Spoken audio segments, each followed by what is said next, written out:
Hello, you wonderful people, and welcome to another episode of SuperFantaFi. This being a show where I talk about TV shows of the supernatural, fantasy, and/or science fictional genre. For today's episode, I'm going to talk about the Lazarus Project Season 2, Episode 2. A lot of really interesting things went down in this episode, so let's break it down. Well, first and foremost, we have the whole situation with Dr. Sampson kind of getting filled in on everything, which he kind of already has an idea about everything. I even love the bit about Wes's mug, and it's like, oh yeah, like a very I'm assuming she was saying like, oh, it's a secretary that made it. I was like, oh yeah, the person that got killed by Dennis last season. I'm assuming she's the one that made that, because he was like, when you make mugs, I was about to say like, oh, there's no way this organization has merch, does it? But it's like, no, it's just something her secretary had made.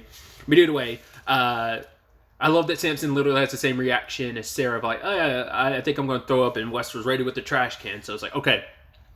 Filling in about how long they were working with the Time Breaker Initiative. They like got rounded up at like 2012, like right after sometime after Dr. Gray died. It's a dude named, what's his name, Lerner? I believe that's Colin Selman, if I'm not mistaken. I'm trying to remember. I want to say it was Krypton, the most recent thing the last thing I saw him in. I think maybe it was. Either way, he's the one running the operation. You kind of feel bad because obviously it's like it's always going to be starting off on animals. You start off small and then you get bigger. I don't remember if we ever found out. No, we never found out about the dog, because the dog situation never resolved itself. Well, the dog situation did resolve itself. It resolved itself in the black hole singularity situation. It's kind of crazy that, using a dog is what started this. I mean, it was like Dr. Lee was saying it was because of the calculations. Samson was saying like, it's just like, it's not, the machine's not built to handle what they want. And then Lerner was just kind of like, okay, I'm a lot more okay with the end of the world than you think. And I was like, he was like, kind of like, oh, I've experienced it before. I'm like, what do you mean? I was like, oh, right. So I was like, does that mean he has, I wonder, are we going to find out he's a mutant? Because there have been very few confirmed mutants. Obviously, it's a very low percentage of people who are mutants.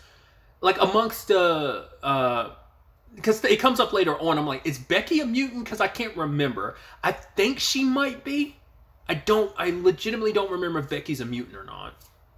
I know that, obviously, Shiv and George are the only ones we know confirmed, but I feel like they might have referenced whether Becky was a mutant.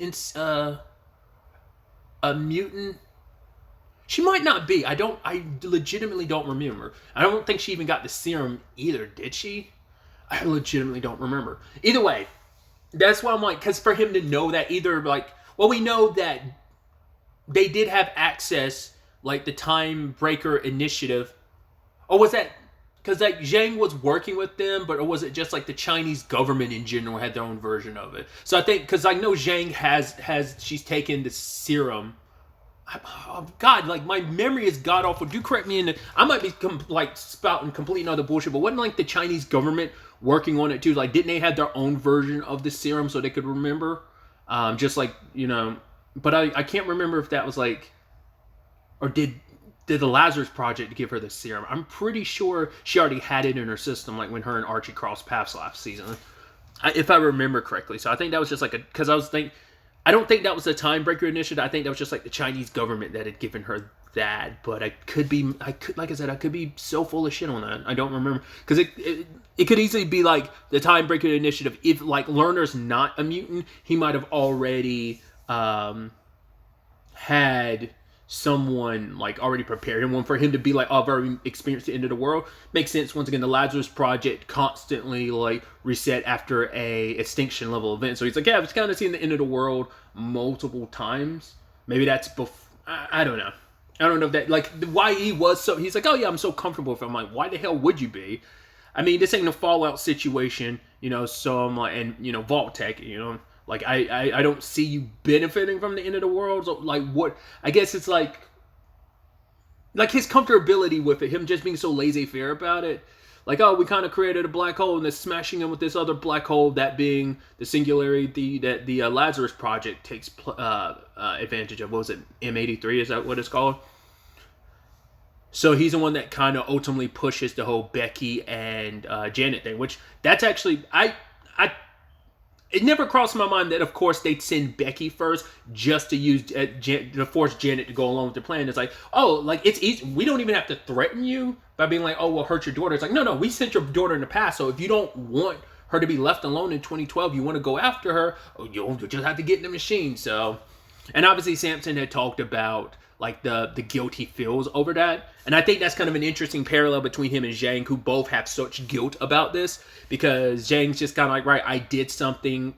No matter what the orders may have been, I still did them regardless. And Samson kind of feels bad too. It's like the moral implications of what he did. And it's like, it's that, oh, we were part of something. It was kind of crazy. We were living at that facility, but you know, it's just the work was so good, and we were making leaps and bounds. We were doing something so unimaginable. I mean, though Dr. Gray imagined it, obviously, because it's building off of her work, but it's still the moral thing of, I mean, it's bad enough sacrificing animals. It was even the whole thing of, yeah, we made a black hole and killed a dog. It's like, Jesus.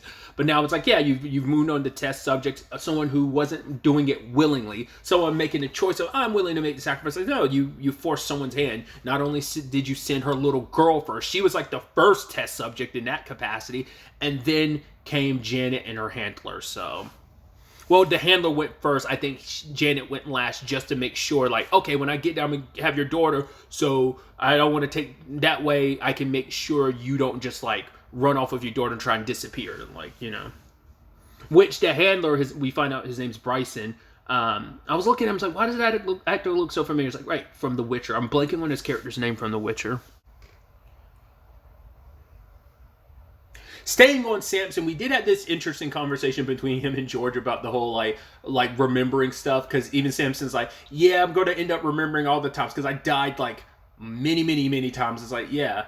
And it's like, will I remember, just like, how will it be? And it's like, there's bad memories, but George also points out it's a mixed bag. There's some good stuff you'll remember, but there's also some bad. I mean, just like, obviously, just because you're going to remember everything from alternate timelines eventually. It's not even just the most recent things of your murders, which sucks. But eventually, you'll get used to the whole dying thing. Because George was saying, like, it'll feel like it was yesterday, like, when the memories come about, like, how real would they feel? It's like, oh, yeah, it would feel like it was just yesterday. It's got to be such a wild experience. But obviously, there's the whole conversation, too, about Dr. Gray's death. And it's like, George is kind of wondering, like, why would anyone want to kill Dr. Gray?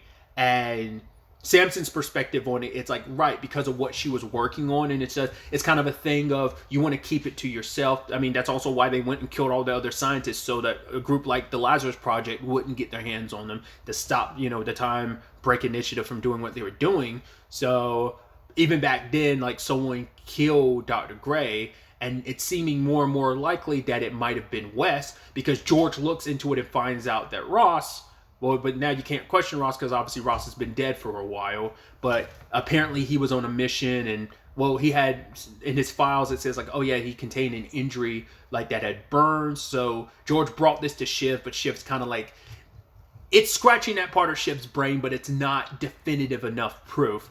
Because he believes in this organization. He believes in Wes a lot, because she gave him this opportunity, this chance, that he's not going to turn on her, but the gears are turning. But that is the question, though. Why hasn't Wes said anything about her connection to all of this? And we, as the audience, see that she does have Dr. Gray's book, so it's not like it slipped her mind. So was she a part of the Time Break Initiative at one point in time, and then broke off and started her own organization, the Lazarus Project? Is that where this stems from? Maybe she had some deeper connection with Dr. Gray, but even if that, like, if it was on good terms, like, I mean, I guess, like, right, we don't know everything there is to know about everyone, and Wes is not obliged to talk about her personal life, so maybe she's like, what I'm keeping to myself isn't relevant. Maybe maybe the Dr. Gray situation is a permanent, like, a private matter, because I'm wondering, like, are we going to find out that Wes and Dr. Gray, like, had a relationship? Like, maybe that's why Wes doesn't want to mention it, because it isn't just, it's, like I said, personal, but it's like, in the regards of, it's a private matter between me and this person I care about. But then you also go back to, well, Ross potentially murdered Dr. Gray, so I doubt that's the case. So I guess that would be her only reason. Maybe she was trying to nip this in the bud and take it for herself, but she wasn't counting on the Time Break Initiative to kind of do its own thing too in secret, while she's been trying to, like, because I don't remember when because I was about to say, like, the Lazarus Project has been around for a very, very, very long time. So it could have been a thing of that's why she killed Dr. Gray. It's like, this is supposed to, we've already been active. This is our thing. We need to make sure that it never falls in anyone else's hands. So she killed Dr. Gray, not knowing the Time Break Initiative existed. And maybe that's also why they're trying to do their thing. It's like, this power shouldn't belong only to the Lazarus Project. It's like, who are you guys to be the ones to determine when and when not to set back time and have control over time in that capacity? I mean, they limit themselves to how they operate it, the checkpoints and stuff, but it's still kind of like that power still shouldn't be yours, especially the repercussions of what that means in the long run, of what the constant resets will do, how time changes little by little. So maybe that's some of the motivation. I don't know.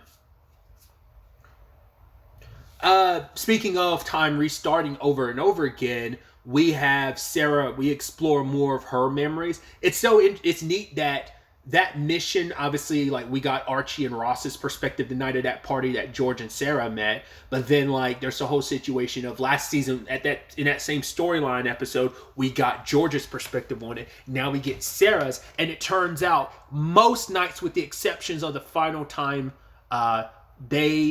she constantly met up with a dude, Cormac. It's like, wow. And yes, circumstances at the party changed little by little, but the same result was, right, the guy she was there to meet, turns out it was Michael. She ended up, like, seeing him kiss a girl, so it's like, right, it's not meant to be, and ended up meeting Cormac. Because her and Michael were friends, because she's like, right, basically, like, it's time to confess your feelings, like, you want to be kind of more than just friends, but it's like, okay, he's hooking up with someone else, she ends up getting with Cormac, and they're in a decent relationship, except for the final time where her and George got together, which leads to a whole messy, complicated conversation later on, because George is like, well, first and foremost, but I think before that, I mean, the memories might have already been seeping in, but before that, her and George hooked up in an alleyway, and it's like, okay, like, what does this mean? And she just kind of like, hey, it was a shag, I'd, like, have my complex feelings, which she explores later on, where it's like, hey, George is like, simply put, I love you and I miss you. And she's like, well, it's not that complicated. He's like, I mean, it's not that easy. And he's like, no, it kind of is. It's pretty easy for me. I love you so much. I'm willing to do everything that I did. And it's like, well, you really didn't ask her if she would want that, but it's not like you could have. I'm curious, like, if he had the opportunity, and like, would Sarah want him to change things? It's like, well, I'm sure she would still want to be alive, but not necessarily that we're together. You kind of made that unilateral decision. Once again, it didn't pan out because you didn't stick together. You're not together anymore. But yeah, she tells, because he had made this whole point about, fate, us ending up together is fate. But she's like, yeah, fate is complicated. And then he's like, right, just like, cut me loose. Like, either you love me or you don't. Like, even if you don't, it's okay. Just let me know. So I'm tired, because us banging in alleyways is confusing. She's like, for one, we banged in an alleyway once, so don't make it seem like this has been a repeat thing. We just won't do that anymore. And she talks about Cormac. It's like, that night, every other time I ended up with Cormac, except for that last night where I ended up with you. And now I'm in a situation where I'm with neither Cormac nor you. I'm with Michael. So you say fate is supposed to be, like, it's all fate. Love is meant to be like soulmates and all that. She's like, it's complete and other BS, because if it was, who's supposed to be my soulmate? Who am I meant to be with? Michael, you, or Cormac? And it's like, yeah, because she now remembers, and makes you wonder, because things played out for the most part between her and Michael the same way, even in a time frame where it's like her and George finally got together, even in that one. So I was about to say, like, because at first I was like, did things not play out that same way? The reason why you still ended up with Michael in this circumstance and being your fiance and everything, but it's like, no, it's probably more so the disgust of knowing, like, right, during different timelines where things could be different, you still did the same thing over and over and over again. She remembers everything, and now it's like, I don't want to. It's a lot. You can understand from Sarah's perspective why it would be confusing. Having all these memories from the alternate timelines is not a good thing. Obviously, you can understand George's perspective, but also you can acknowledge George has been a massive, massive selfish prick. And it's like, once again, it wasn't even worth it because you didn't get the girl. It should be a thing of, hey, at least she's alive. We might not be together. There's still some of that, but there's still also some of the spite of, I want us to be together. I love you. And it's just kind of like, Well, shit, bro. I don't know how that's going to play out, so.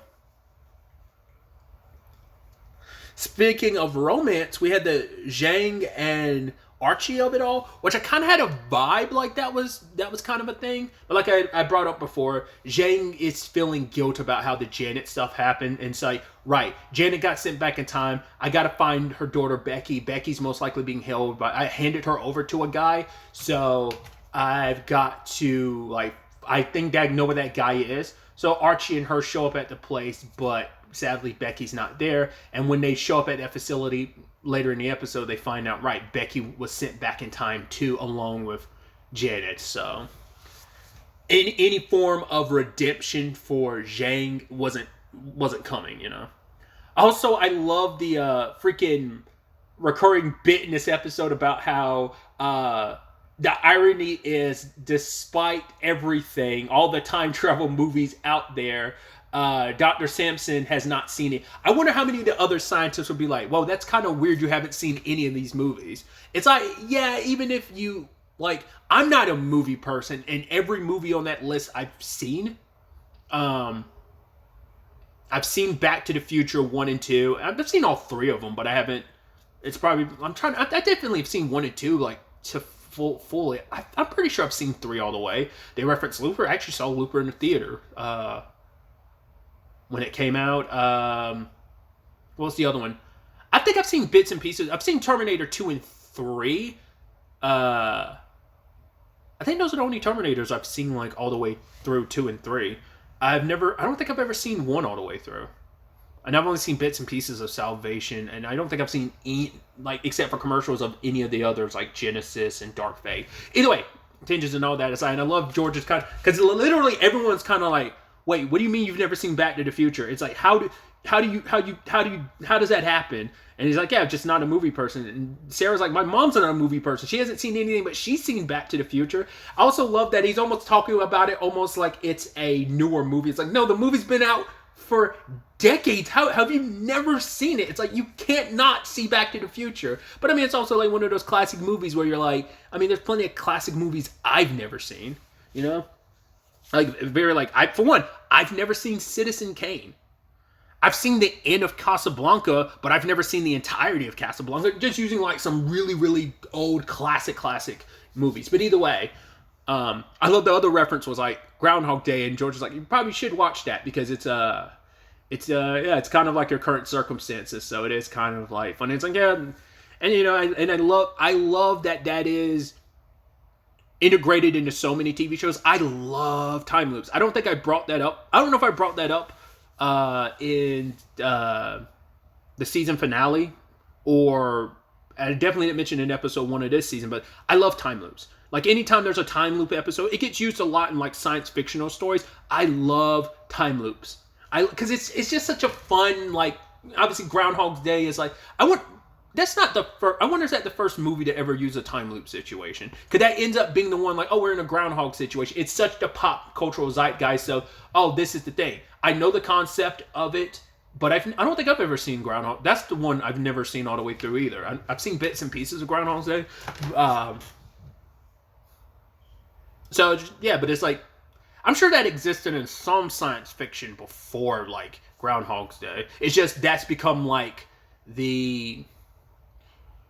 What's the word I'm looking... Like, that instead of saying, like, oh, a time loop, usually, like, oh, this is a Groundhog Day situation. That ends up being, like, rather than saying time loop, you say that just because everyone can generally, like, oh, okay. I mean, it's basically synonymous at this point in time, obviously, so... It's just kind of interesting. He also brought up, Samson also talked about there being a neurotoxin, which is slightly similar to the serum they use to make it so you remember all the previous timelines. Basically, it makes it so that it connects your mind with a black hole. To be able to time travel, you have to believe you can time travel, which is such an interesting thing. Like, he said in super layman's terms, that's how that kind of breaks down. So, the lab was empty by the time they got there. Samson did say that he knows where they moved all that stuff too. So they'll probably be eventually able to get to those neurotoxins. What I also think is interesting too is, George ended up pressing the wrong thing because he was pissed with the Sarah conversation. He's like, yeah, I did press something, and that forced a reset.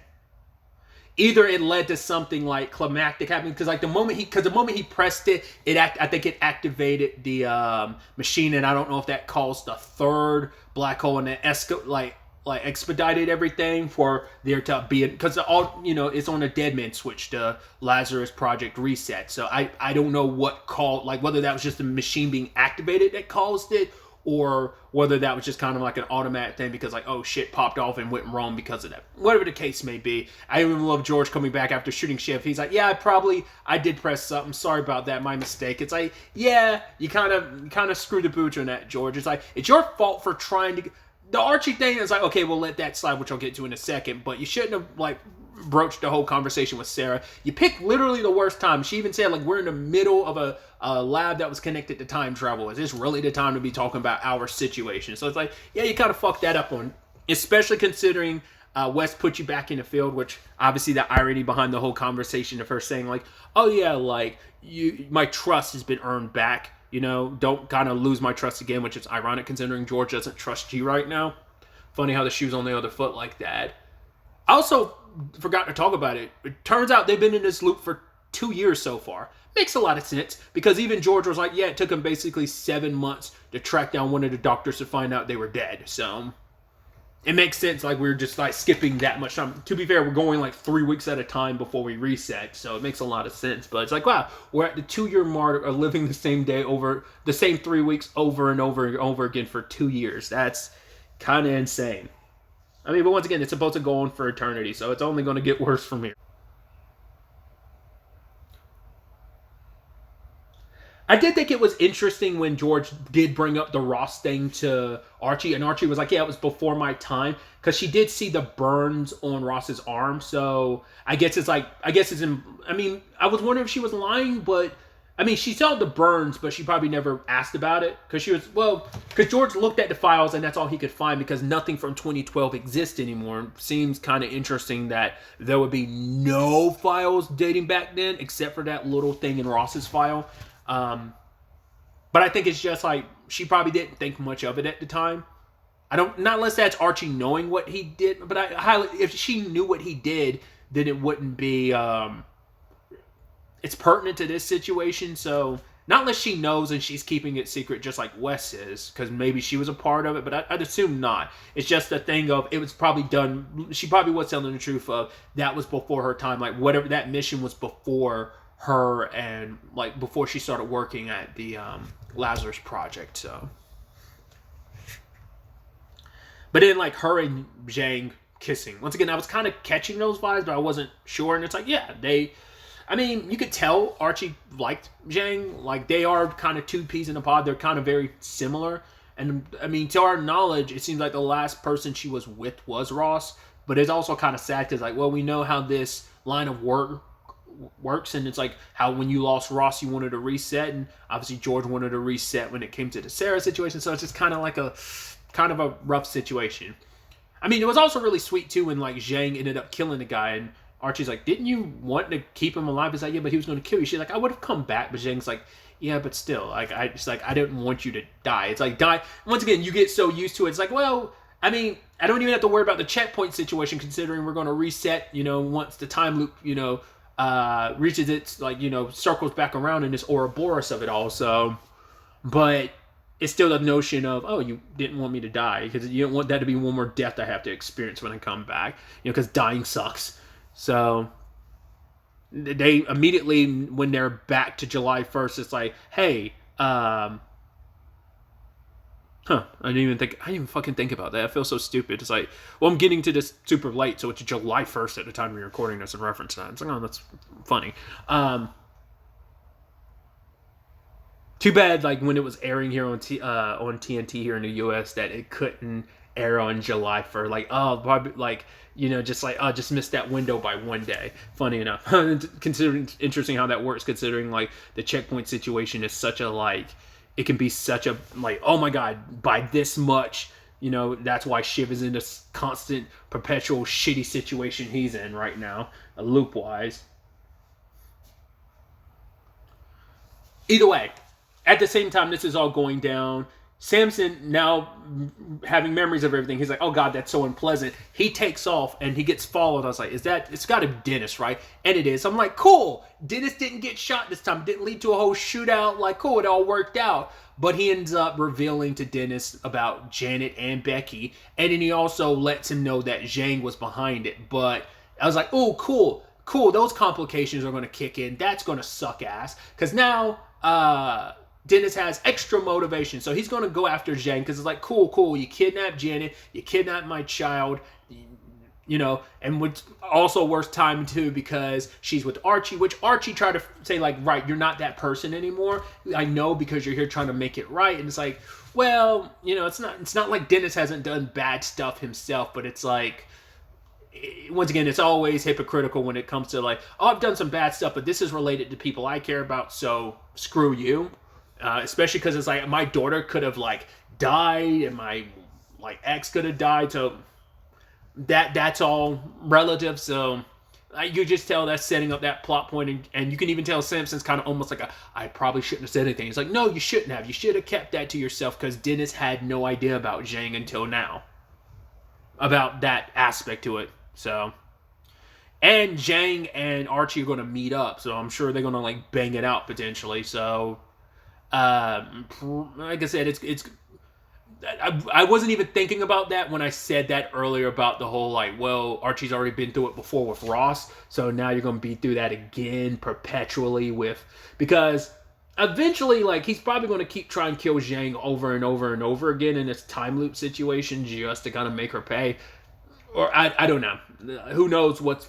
It's that look in his eye looked like he was out for revenge, so things do not look good for Zhang. So we'll see how that plays out. And then finally we had the end of the episode where George is on the train, and then all of a sudden the person that misses the train all the time finally catches it, and this girl is like, oh, that's different. I was like, what the fuck? And she reveals herself that she's there to save George and that she's Becky. He's like, wait, what? It's like, yeah, I'm 18 now. It's like, I mean, so she's just been living her life the past 12 years. I mean, it makes sense. The machine doesn't exist, so how would you? I mean, we were so focused on going back in time, we haven't really thought about going forward in time. That's not even something we're worried about or even thinking about the time travel right now. So it's like, cool. So she was just living her life. So where is Janet now, present day then?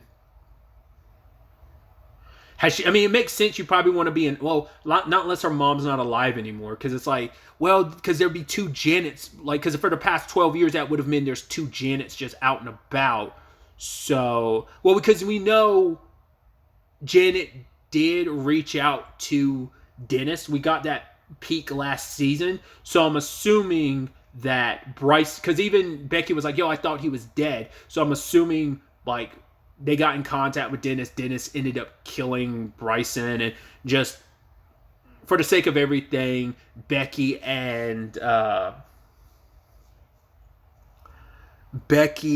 Janet were just hiding out and living their lives, trying not to cause a paradox by running into their past selves type of thing. But she's here to save George because he's about to get killed. Well, she knows that he was going to be in danger for whatever reason, but then it turns out the person that's trying to kill him is Bryson, but it's like, she's like, I thought he was dead, which George saw him the moment the machine activated. So I wonder, did he get, because it's like, I don't know. He has to be from the future or something, right? So it's like, why does she think he was dead? And why is it like, because the moment the machine activated, George caught a glimpse of him there at the facility before they reset. So either that he was there lying in wait, or when the machine activated, he ended up time traveling to present day because maybe he's from further in the timeline. But it's like, no, we're stuck in a time loop. There is no beyond this now. I don't know.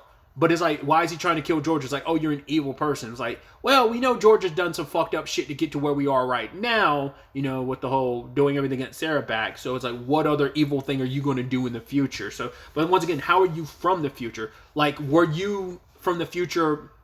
because that was my point of conversation last episode is, considering they're in a loop, can you penetrate a loop from both the future and the past? Like, so like if you were to time travel to the future, would you be able to punch through the time loop and end up? Because once you get to the future, you'd only be able to get to where the time loop, isn't it? Once again, it's a paradox, so I don't know how that would work, like, from time travel rules wise. But it's like, it seems like he is from the future, knowing what George is going to do. So it has to be a thing of he has to be from the future. But was he stuck here in like, did he time travel to the future, this present day to kill George? But he's been stuck in the time loop the entire time, and they just haven't crossed paths up until now, even though it's been 2 years. Like, it's taken him that long. I mean, it took George like 7 months to track down a guy that was already dead. So I don't know. I need some clarity on that right now, on the answer of like how does that work. I'm probably overthinking it, but I feel like this is the show that probably would answer that question. So we'll ultimately have to wait to see where the hell all of this ends up taking us going forward into the next episode. But really, that's all I want to talk about. Till the next time we meet, be happy, be safe, live life to the fullest, and enjoy it. Good day and goodbye.